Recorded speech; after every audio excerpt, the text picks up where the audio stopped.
የአብይ ቃለ ምልልስ አንድም በጎ ዓላማ የሌለው በህዝቦች መካከል መቃቃርና ግጭትን ለማብዛት ያለመ ስልጣኔ አደጋ ላይ ወድቃለች ከሚል ፍርሃት የመነጨ መሆኑን ለመገንዘብ ደግሞ የእሳቸውን ባህሪ ያለፉትን ዓመታት የጦርነት አባዚዎች ብቻ መነሻ ማድረግ ይቻላል።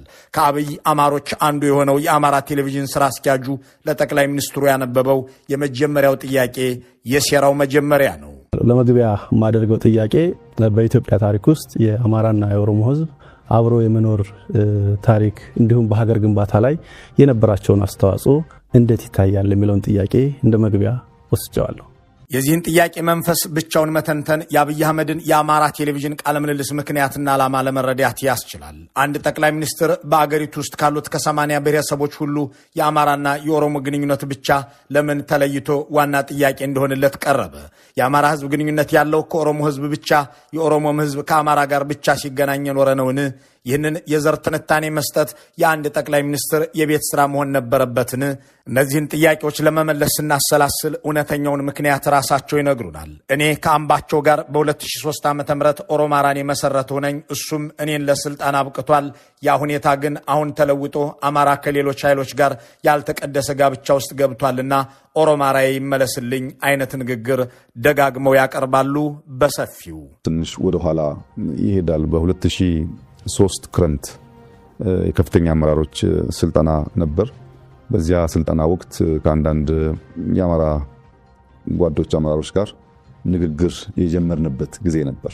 ከለውጡ ጥቂት ወራት በፊት በኦሮማራ እንቅስቃሴ ባህር ዳር መጥቼ ከእናንተ ሚዲያ ጋር ቆይታ አድርጌ ነበር። ያ የኦሮማራ እንቅስቃሴ የተፈለገ የተወደደ አልነበረም። እንደምታስታውሱ ለምሳሌ ዶክተር አምባቸውን ብትወስድ 2003 ጀምሮ ንግግር እናደርግ ነበር ካልኩ ሰዎች አንዱ ነው። ያንን ባክግራውንድ ይዞ ነው ወደ ለውጡ ጉዳይ የገባ ነው ማለት ነው። ኦሮማራ የሚለው የጥፋት ጥምረት በኦሮሞና የአማራ ህዝብ ስም ወደ ስልጣን መምጣት ከዚያም ሚሊዮኖችን መግደል ስለነበር አብይ አህመድን አንግሶ የኦሮሞንና የአማራን ህዝብ ጭምር የሚጨፈጭፍ የክፉ ሰዎች ስብስብ መሆኑ ተረጋግጧል። እናም ኦሮማራ ጸረ ኦሮሞም ጸረ አማራም የሆነ ጥምረት ነበርና ተበታትኗል። በመሆኑም አሁን ኦሮማራም የለም። ኦሮማራ ከዚህ በኋላ የሚቀረው እድል ከቀናው በአብይና ዝናሽ አልጋ ላይ ብቻ ነው። እውነተኛው የኦሮሞና የአማራ ልጆች ጥምረት ከሌሎች ኢትዮጵያውያን ጋር በመሆን አገርን ለመታደግ ሲባል እየተዋለደ ስለመሆኑ በመነገር ላይ ነው። ይህንን ያወቁት አብይም የሞኙን ለቅሶ መላልሰው አበባዬ እያሉ ኦሮማራይን እንደገና እያሉ ናቸው። ጎንደርን ለዓለማው ስል ጎጃም ከለከለኝ ብለው በአደባባይ ሲነገሩ የሚደመጡት ወሎ ውጊያ የማይችል ብቻ ሳይሆን ባንዳም ነው ሲሉ የተሰሙት ጎጃም በምዕራብና ምስራቅ ጎጃም አይዋደድም እያሉ ለመናገር የማይሽኮረመሙት አብይ አህመድ በዚያው ከፋፋይ አንደበታቸው ጎንደርን በተለየ ሁኔታ ማስቀመጥ ይፈልጋሉ። ድሮም ጎንደር ከኦሮሞ ጋር ሲጋባ ነበር በማለትም እሳቸው ከጎንደር መጋባታቸውን ሰዎች እንዲረዱላቸው በማድረግ የኦሮሞ ደምደሜ ነው ያለው ጎንደሬ ዛሬም ደሙን ይስጥና የእኔን የአማቹን መንግስት ይታደግ ያሉ ይመስላሉ። በኦሮማራ መንገድ ስልጣን በያዝኩ በማግስቱ የኦሮሞ ደምደሜ ነው ያለችውን ጎንደርን ጎበኘኋት በማለትም ለጎንደር ውለታ መመለሳቸውንና ትስስራቸውም እንዳለ መሆኑን ለማሳየት ሲሞክሩ በአሁኑ ወቅት በክልሉ አውራጃዊነት መስፈኑን ጣል በማድረግ ነው። እና የመጀመሪያ ጉዞ የአማራ ክልል ወደ ጎንደር ነበር። እንደሚታወሰው ጎንደር ከለውጥ ቀንዲሎች አንዷ ናት። የኦሮሞ ደም የኔም ደም ነው ብሎ የተነሱ ወጣቶች የታዩበት ታሪኳን መለስ ብላ ለማየት የቻለች በህዝቦች መካከል ያለውን ውህደት ያየች ከተማ ነበረች። በእርግጥ የኦሮሞ ደም የኔም ደም ነው የሚለው አባባል መፈክር ብቻ አይደለም፣ ትክክለኛ ነው። ጎንደር ውስጥ በስፋት የኦሮሞ ደም አለ። ብሔርተኝነት ስሜት፣ በአውራጃዊነት ስሜት ታሪኩን አንሻፈን ብንጽፍ ብንናገር ነገ ልጆቻችን ዋጋ ሊከፍሉበት የሚችሉ ጉዳይ እንደሆነ የአብይ አህመድ የመከፋፈል ስሌት በአውራጃም በከተማና በቀበሌ ደረጃም ሲተነተን ይህንን ይመስላል። የነገሩ አልፋና ኦሜጋ ኦሮማራይን መልሱልኝ የሚል ነው። ጎንደርን ነጥለው ማጥቃት ወይም ማስጠቃት ከዚያም መከፋፈል እንደሚፈልጉ የሚጠቁመው ንግግራቸው ሲቀጥል ወልቃይትን ለጎንደር አምጥቼለት አሁን ጎንደሬ ከጎንደር ወልቃይት ይመላለሳል። ይሁን እንጂ ፋኖ ለትግራይ መልሶ ሊሰጠው መሆኑን ትግራይ ያሳውቋል። የተከላከልኩት እኔ ነኝ እያሉ የተግተለተለ ውሸታቸውን ይሰድራሉ። ስፔሲፊካሊ ወልቃይትን ጉዳይ ብትወስድ በትግራይ በኩል ያለው ጥያቄ ፌደራል መንግስት ስርዓት ውስጥ በትግራይ ክልል ይተዳደር ነበር። በጦርነቱ ምክንያት ነው ያንን ቦታ ያጣ ነው። አሁን ደግሞ ለአማራ ህዝብ ህልውና እንታገላለን የሚሉ ኃይሎች ሁሉ ውሰዱት፣ አብረናችሁ እንዋጋለን፣ ይገባችኋል ያሉን ነው። እየከለከለን ያለው የፌደራል መንግስት ነው። የፌደራል መንግስት ከዚህ ጉዳይ ራሱን ቢያወጣ እኛ በማንኛውም መንገድ በኃይልም ይሁን በሰላም ቦታችንን እናስመልሳለን። እንቅፋት የሆነብን የፌደራል መንግስት ነው እንጂ ለዚህ ህዝብ የሚታገሉ ወገኖችም ጭምር ለዚህ ህዝብ እንታገላለን ባዮች ጭምር እንድንወስድ ፈቅደው የዚያ ትግል ተባባሪና አጋር ሆነዋል። እናንተ ናችሁ እንቅፋቱ ይላሉ። ይህ የአብይ አህመድ ሱፍ የለበሰ ውሸት ነው። እናም ወልቃይትን ለአማራ ህዝብ ህልውና እንታገላለን የሚሉት ሁሉ ውሰዱት ብለዋል የሚለውን እልም ያለ የአብይ አህመድ ቅጥፈት እንደዋዛ ማለፍ አይገባም። እኔ ለጎንደር ያስመለስኩትን ወልቃይትን ፋኖ ውሰዱት ብሏል፣ ያስቸገረን ፌዴራል መንግስቱ ነው ብለው ትግራዮች ተናግረዋል እያሉ ነው። ይህንን የት መቼ ማን ተናገረው የሚለውን አብይ አህመድ አሊ አይመልሱትም። ይሁን እንጂ በዚህ 2 ደቂቃ በማይሞላ ንግግራቸው 5 የተለያየ እርስ በርሱም የሚጣረስ ንግግር ይናገራሉ። አንደኛ፣ ወልቃይትን ከትግራይ በጦርነት ነጥቄ ለጎንደር ሰጠሁት፣ ጎንደሬም እስከ ወልቃይት በነጻነት ይመላለሳል ይላሉ። ሁለተኛ፣ ወልቃይትን እሳቸው ስሙን ሳይጠሩ ለአማራ ህዝብ ህልውና እታገላለሁ የሚለው እያሉ የሚጠሩት ፋኖ ለትግራይ አሳልፎ ሊሰጠው እንደሆነ ይናገራሉ።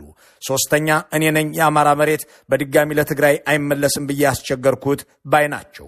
አራተኛ ደግሞ ይህንን ጉዳይ በህገ መንግስቱ ይፈታ ብዬ አቆየሁት በማለት ይናገራሉ። አምስተኛ፣ ወልቃይትን በፌዴራል መንግስቱ ውክልና የሚተዳደር ነው፣ ነገር ግን የአማራ ክልል በተሟላ ሁኔታ ወደ እኔ እንዲካለል አልተደረገም አለኝ በማለት ይቀጥላሉ። ወደ አማራ ክልል ደግሞ ስትመጣ ከጦርነት በኋላ በፌዴራል መንግስት ውክልና የሚተዳደረው የወልቃይት ክልል በህግ አግባብ በተሟላ መንገድ ወደ አማራ ክልል መመለስ ሲገባው የፌዴራል ክልል መንግስት አልመለሰም። ከጦርነቱ በኋላ የፌዴራል መንግስት በውክልና ወልቃይትን ያስተዳድራል ሲሉ እነደመቀ ዘውዱንና አሸተ ደምለውን የመደብኳቸው እኔ ነኝ እያሉ ነው። ይህም ማለት ጦርነቱ ከተጠናቀቀ በኋላ በዚህ አካባቢ የሚኖሩ የትግራይ ተወላጆች ላይ እስር፣ ማፈናቀልና ገድሎ ወደ ተከዜ ወንዝ መጣል የመሳሰሉትን በእነ አምነስቲና ሂውማን ራይትስ ዎች ሪፖርት የተዘገበላቸውን ጎንደሬ አይደላችሁም ሌላ አማራ ናችሁ እየተባሉ ስለመገደላቸው በነ ሪፖርተር የተጻፈላቸውን ሰዎች ያስገደልኩት ያፈናቀልኩትና ወደ ወንዝ ያስጣልኩት እኔ ነኝ እያሉ ነው። የፌዴራል መንግስት በውክልና ያስተዳድረዋል ካሉ ፌዴራል መንግስቱ በእሳቸው የሚመራ ነውና ይህ ወንጀል ከእሳቸው እጅ የሚነሳ አይሆንም።